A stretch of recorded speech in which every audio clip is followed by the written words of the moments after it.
Cinema ലോകത്തെ സംബന്ധിച്ചിടത്തോളം 2023 അത്യാവശ്യം നല്ലൊരു വർഷമായിരുന്നു. ഒരുപാട് സിനിമകൾ പരാജയപ്പെട്ടെങ്കിലും ഒരുപാട് ഒരുപാട് സിനിമകൾ നല്ല രീതിയിൽ വിജയിച്ചിട്ടുണ്ട്. പിന്നെ 2024 ഇപ്പൊ നമുക്ക് വന്ന ഒരു 1, 2, 3 ചിത്രങ്ങളൊക്കെ വമ്പ ഹിറ്റും കാര്യങ്ങളാണ്. പ്രതീക്ഷയുള്ള ഒരു നല്ല വർഷമായിരുന്നു. സിനിമ തന്നെയായിരുന്നു. ഇനിയിപ്പോ വരാൻ പോകുന്ന കുറച്ച് സിനിമകളെ കുറിച്ചാണ് നമ്മൾ ഇന്ന് ചർച്ച ചെയ്യുന്നത്. വരാൻ പോകുന്ന ഒരു 5 ചിത്രങ്ങൾ, അതെ, അതും പ്രതീക്ഷയോടെ മലയാള സിനിമാ പ്രേമികൾ കാത്തിരിക്കുന്ന 5 സിനിമകളെ കുറിച്ചാണ് നമ്മൾ പറയുന്നത്. കാരണം നമ്മളിപ്പോ നോക്കുകയാണെങ്കിൽ ഫസ്റ്റ് പടം മലൈക്കോട്ടെ വാലിബനാണ്. ഏറ്റവും പ്രതീക്ഷയുള്ള അതെ, ചിത്രം. അത് ഏറ്റവും പ്രതീക്ഷ എന്ന് പറയാൻ കാരണം രണ്ട് കാര്യങ്ങൾ മെയിൻ ആയിട്ടല്ലേ, നമ്മുടെ മോഹൻലാലും മോഹൻലാലും പിന്നെ LJP. അപ്പോ ഇതൊരു വമ്പൻ പ്രതീക്ഷയാണ്. ജനുവരി 25 റിലീസ്. ഇനിയിപ്പോ ദിവസങ്ങളില്ല റിലീസ് ആവാൻ പോവാതെ. അതും എന്തായാലും ഇപ്പൊ ഏകദേശം അതൊരു 100 കോടി ക്ലബ് ഒക്കെ മേലെ പോകാൻ ചാൻസ് ഉള്ള പടമാണ്. തീർച്ചയായിട്ടും നല്ല പടത്തിന് hype പോസിറ്റീവ് വന്നു കഴിഞ്ഞാൽ ഈ പറഞ്ഞ പോലെ 100 കോടി മേലേക്ക് കയറുക സിനിമ. നമ്മൾ രണ്ടാമത് നോക്കുകയാണെങ്കിൽ ജയസൂരിയുടെ ഒരു ബിഗ് ബഡ്ജറ്റ് സിനിമ കത്തനാറ്. 80 കോടി ബഡ്ജറ്റിലാണ് ഒരു സിനിമ. 80 കോടി ബഡ്ജറ്റ് പറഞ്ഞാൽ മലയാള സിനിമ സംബന്ധിച്ചിടത്തോളം വലിയൊരു എമൗണ്ട് ആണ് അത്. കാരണം അത് ജയസൂരിനെ പോലുള്ള ഒരു നടനെ വെച്ചിട്ട് 80 കോടിയൊക്കെ മുടക്കി ഒരു സിനിമ എടുക്കുമ്പോ കണ്ടന്റ് അത്രയും പ്രാധാന്യം ഉണ്ടാവും. കാരണം ഇതുവരെ എന്റെ മോനെ അതിന്റെ ടീച്ചർ ഉണ്ട്, ഒരു രക്ഷയില്ല. ക്വാളിറ്റിയുടെ അങ്ങേതല പാൻ ഇന്ത്യ എന്ന് പറഞ്ഞാൽ നമുക്ക് 100% പാൻ ഇന്ത്യൻ സിനിമ സംവിധാനം അതിന്റെ വരുന്ന റോജിൻ തോമസ് പറഞ്ഞിട്ട് ആളാണ്. റോജിൻ തോമസ്. പിന്നെ പ്രൊഡ്യൂസ് ചെയ്യുന്നത് ഗോകുലം മൂവീസിന്റെ ബാനറിലാണ് സിനിമ പ്രൊഡക്ഷൻ ചെയ്തിട്ടുള്ളത്. നല്ല അഭിനയത്തിന്റെ കാര്യത്തിൽ ജയസൂര്യ പിന്നെ കൊടുത്തു കഴിഞ്ഞാൽ ഏത് അറ്റം വരും പോകും. അതൊരു ഹൈപ്പുള്ള പടമാണ്. അതൊരു ഹൈപ്പില്ല. കാരണം അനുഷ്കയാണ് നായികയായിട്ട് വരുന്നത്, തെന്നിന്ത്യൻ താരറാണി എന്നറിയപ്പെടുന്നത്. അപ്പൊ ഈ ഒരു സിനിമ നല്ലൊരു പ്രതീക്ഷയുള്ള മലയാള സിനിമയാണ്. നമ്മുടെ ഒരു മലയാള സിനിമ വേറൊരു തലത്തിലേക്ക്, അല്ലെങ്കിൽ ഇന്ത്യയിൽ ഒന്നാകെ അറിയപ്പെടാൻ ചിലപ്പോൾ ഈ ഒരു കത്തനാറ് ഒരു പാൻ ഇന്ത്യൻ സിനിമ ആയതുകൊണ്ട് തന്നെ എല്ലാ ഭാഷയിലും റിലീസ് ഉണ്ടെന്നല്ല.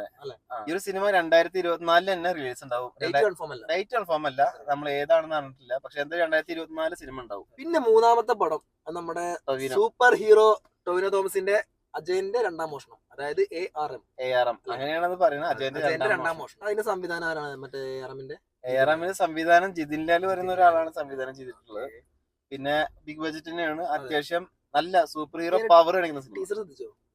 ഭയങ്കരമായിട്ട് മെയ്വഴക്കുള്ള ഒരു അഭ്യാസി കാണിക്കുന്ന തരത്തിലുള്ള ഫൈറ്റും കാര്യങ്ങളൊക്കെയാണ് ആ സിനിമയിൽ ചെയ്ത് വെച്ചിട്ടുള്ളത്. എന്നാലും ടൊവിനോ തോമസ് ആണ് അങ്ങനത്തെ മറ്റേ സിനിമ ഉണ്ടല്ലോ, എന്താണ് ബേസിൽ ജോസഫിന്റെ മിന്നൽ മുരളിക്ക് ശേഷം എന്തും ചെയ്യാൻ തയ്യാറായിട്ടുള്ള നടൻ അല്ലെ.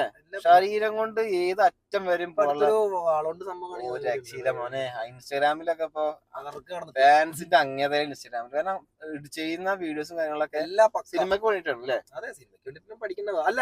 ആ തമിഴ്നാട്ടിലെ സംഭവം ഉണ്ടല്ലോ സിലമ്പാട്ടം, ആ സംഭവം ഇപ്പൊ ചെയ്തിട്ട് ഒരു സിനിമയ്ക്ക് വേണ്ടി ചെയ്തെന്ന് പറഞ്ഞത്. പക്ഷെ ബാക്കി പഠിക്കാനുള്ള ക്യൂരിയോസിറ്റി കൊണ്ട് സാധനം പഠിച്ചെടുത്തു പറഞ്ഞു ഫുള്ളായിട്ട്.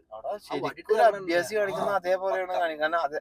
ആ ഒരു അഭ്യാസ പ്രകടനം മൊത്തം കാണാൻ പറ്റുന്ന ഒരു സിനിമയായിരിക്കും ഈ ഒരു അജയന്റെ രണ്ടാം മോഷണം സിനിമ. ഈ ഒരു ചിത്രം പാൻ ഇന്ത്യ റിലീസാണ്, എല്ലാ ഭാഷകളിലും. പിന്നെന്താ മറ്റേ 3D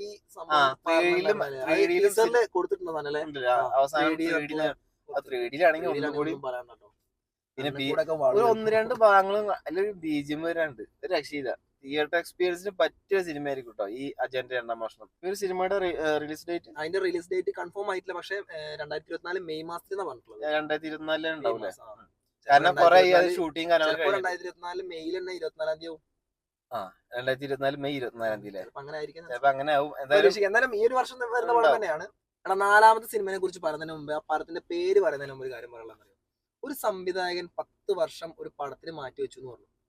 അതുപോലെ തന്നെ മറ്റാ ഒരു നടൻ അറിയാം, ആടുജീവിതം എന്ന സിനിമയെ കുറിച്ചാണ് പറയണത്. ആ ഒരു പൃഥ്വിരാജ് എന്ന് പറയുന്ന നടൻ എത്രത്തോളം എഫേർട്ട് എടുത്തിട്ടുണ്ട് പടത്തിന് വേണ്ടിട്ട്. കാരണം ആ ഒരു അത്രത്തോളം രൂപമാറ്റം ആ ഒരു സിനിമക്ക് വേണ്ടി പൃഥ്വിരാജ് എഫേർട്ട് എടുത്തിട്ടുണ്ട്. പോരാത്തതിന് 10 വർഷം ബ്ലസ് ചെയ്യുന്ന സംവിധായകൻ ഈ ഒരു സിനിമക്ക് വേണ്ടി മാറ്റി വെച്ചിട്ടുണ്ട്. അതൊക്കെ വരുമ്പോൾ ചിലപ്പോ കഥയുടെയും കാര്യങ്ങളും, അതായത് ഡേറ്റിന്റെ കാര്യങ്ങളും അങ്ങനെയൊക്കെ ആണെങ്കിൽ പോലും 10 വർഷം ഒരു പടത്തിന് വേണ്ടി കാത്തിരിക്കാന്ന് പറയുമ്പോൾ അതൊരു ഒരുപാട് അവാർഡുകൾ തൂത്തുവരുന്ന കാര്യം ഉറപ്പാണ്. ഒരു നാഷണൽ അവാർഡ് മിക്കവാറും ആടുജീവിതം ഇറങ്ങുന്നവർ പോയിട്ട് പൃഥ്വിരാജ് ഒരു നാഷണൽ അവാർഡ് കൊണ്ടുവരും. അഭിനയിച്ചിട്ട് അങ്ങനെ അവന്റെ മുഖം അത്രയും ആ തുടുത്ത് നല്ല ഒരാള് മെലിഞ്ഞ ആ ലെവലിക്കത്തെ എത്രയും എനിക്ക് തോന്നുന്നു. മറ്റേ തമിഴ്നാട്ടില് വിക്രം ഒക്കെ ചെയ്യുന്ന ഒരു ലെവലിൽ ഏപ്രിൽ 10-ാം തീയതിയാണ് ഈ ഒരു സിനിമ റിലീസ്. ഡേറ്റ് കൺഫേം ആണ്. ആ പാൻ ഇന്ത്യ റിലീസാണ്. കാരണം പ്രഭാസ് അതിന്റെ പോസ്റ്ററും കാര്യങ്ങളൊക്കെ ഷെയർ ചെയ്ത് എല്ലാ ഭാഷയിലും ആ പോസ്റ്റർ ഷെയർ ചെയ്തിട്ടുണ്ട്. Pan India റിലീസാണ്.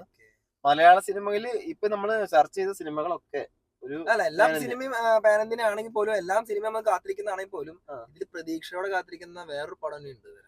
ഇനി- അപ്പൊ ഇനി ഒരുപാട് പ്രതീക്ഷകളുള്ള അഞ്ചാമത്തെ പടം ഏതാണ് നോക്കാം. ഒരു സിനിമക്ക് പ്രതീക്ഷിക്കാൻ നിരവധി കാരണങ്ങളുണ്ട്. ആ സിനിമ നമ്മൾ പറയാൻ പോകുന്നത്. ഒന്ന് നടൻ, നടൻ, ഒന്ന് കഥ. കഥ, ഒന്ന് ഡയറക്ഷൻ, ആ. പിന്നെ പിന്നെ പ്രൊഡക്ഷൻ. അങ്ങനെ നോക്കുമ്പോ ആ ഒരു പടം മമ്മൂട്ടി കമ്പനി പ്രൊഡ്യൂസ് ചെയ്യുന്ന മിഥുൻ മാനുവൽ തോമസിന്റെ കഥ, കഥയില് വൈശാഖ് സംവിധാനം ചെയ്യുന്ന മെഗാസ്റ്റാർ മമ്മൂക്ക നായകനാവുന്ന ടർബോ. ഒരു രക്ഷയില്ല. അതെന്തായാലും ആക്ഷൻ പടമാണ്, പക്കാ മാസ് പടമായിരിക്കും. വൈശാഖിന്റെ സംവിധാനമാണ്, അതെ. മിഥുൻ മാനുവൽ തോമസിന്റെ കഥയാണ്. അതാണ് മെയിൻ ആയിട്ട് മിഥുൻ മാനുവൽ തോമസിന് ഫാൻ ബേസ് കൂടുതലായിട്ടുള്ള ഒരു സംവിധായകൻ, അങ്ങനെ ഒരു തിരക്കഥ. എല്ലാം കൊണ്ടും എല്ലാം കൊണ്ടും മിഥുൻ മാനുവലിന്റെ പേരിൽ തന്നെ ഈ ഒരു സിനിമക്ക് ഹൈപ്പ് ഉണ്ട്. പോരാത്തതിന് പ്രൊഡക്ഷൻ കമ്പനി നമ്മുടെ മമ്മൂക്കാന്റെ കമ്പനിയാണ്. അതുകൊണ്ട് മമ്മൂക്കാന്റെ കമ്പനി എടുത്ത പടങ്ങളൊക്കെ സെറ്റ് ആട്ടോ. എല്ലാ പടവും റോഷാക്കാണെങ്കിലും ശരി, റോഷാക്ക്, നൻപകൽ നേരത്ത് മയക്കം, പിന്നെ കാതല്, കോൺട്രോൾ സ്ക്വാഡ്, സ്കോഡ് എല്ലാം നമുക്ക് തൃപ്തിപ്പെടുത്തുന്ന സിനിമകളാണ്. പടങ്ങളാണ്. അപ്പൊ അവര് വീണ്ടും ഒരു സിനിമ എടുക്കുമ്പോൾ അവരാ പേര് കളയുന്ന സിനിമ എന്തായാലും എടുക്കില്ലല്ലോ. അപ്പൊ അതൊരു ഇതും പ്രതീക്ഷ. അങ്ങനത്തെ പ്രതീക്ഷ. പിന്നെന്താ വെച്ചാൽ നമുക്ക് പ്രതീക്ഷിക്കാൻ കഥയിൽ തന്നെ നമുക്ക് ഭയങ്കര അതെ. വിശ്വാസം വരും, ആത്മവിശ്വാസം ഉണ്ട്. ആത്മവിശ്വാസമുണ്ട്. പിന്നെ അടിയുടെ വെടി പൂര. പിന്നെ ഇവിടെ നിന്നൊക്കെ ഫൈറ്റേഴ്സ് ജപ്പാനിൽ നിന്നോ ചൈനയിൽ നിന്നൊക്കെ ഫൈറ്റേഴ്സിനൊക്കെ വന്നിട്ട് ഒരു പോസ്റ്റ് ഇട്ടുണ്ടല്ലോ. വൈശാഖ് ആ. ഉണ്ടാക്കിയതാണോ? ഓക്കെ. അപ്പൊ എന്തായാലും അപ്പൊ അതൊരു പ്രതീക്ഷ തന്നെയാണ്. പിന്നെ എന്തായാലും മാസ് പടം ആയിരിക്കുമല്ലോ, മാസ് പടം കാണാൻ രസമാണ്. മാസ് പടങ്ങള്, അടിപ്പടങ്ങൾ പ്രത്യേകിച്ച് ആർഡെക്സിന്റെ കാര്യം പറയണോ, അടിപ്പടങ്ങളും മലയാളികൾ ഇരു കൈ നീട്ടി സ്വീകരിക്കും. ആ ലെവലിൽ സിനിമ. അങ്ങനത്തെ ഇടിപ്പടാണോ? അല്ല, വെറുതെ കുറെ ഇടിയും കാര്യങ്ങളല്ല, ഒരു നല്ലൊരു എല്ലാം കൊണ്ടും ആളുകളെ തൃപ്തിപ്പെടുന്ന ഇടിപ്പടാണെങ്കിൽ ടർബോ കൺഫേം ആയിട്ട് വിജയിക്കാൻ. നമ്മളിപ്പോ ഈ പറഞ്ഞ 5 പടങ്ങളും മലയാളികൾ കാത്തിരിക്കുന്ന പടം തന്നെയാണ്. അതില് മലയാളി കാത്തിരിക്കുന്ന ഓരോ കാരണം പ്രതീക്ഷകളും. കൊണ്ട് ഓരോ പടങ്ങൾ കാത്തിരിക്കുന്ന ആൾക്കാരാണ്. അതെ. അല്ലേ? അപ്പൊ എന്തായാലും നിങ്ങൾ ഈ പറഞ്ഞ സിനിമയിൽ ഏത് സിനിമയാണ് ഏറ്റവും കൂടുതൽ കാത്തിരിക്കുന്നത് കമന്റ് ചെയ്യുക. അപ്പൊ ഇതുപോലുള്ള സിനിമാ വിശേഷങ്ങളും ചർച്ചകളും കാര്യങ്ങളും അറിയാൻ താല്പര്യമുണ്ടെങ്കിൽ നമ്മുടെ ചാനൽ സബ്സ്ക്രൈബ് ചെയ്യുക, നമ്മളൊന്ന് സപ്പോർട്ട് ചെയ്യുക. അപ്പൊ എന്നാ നിർത്താം.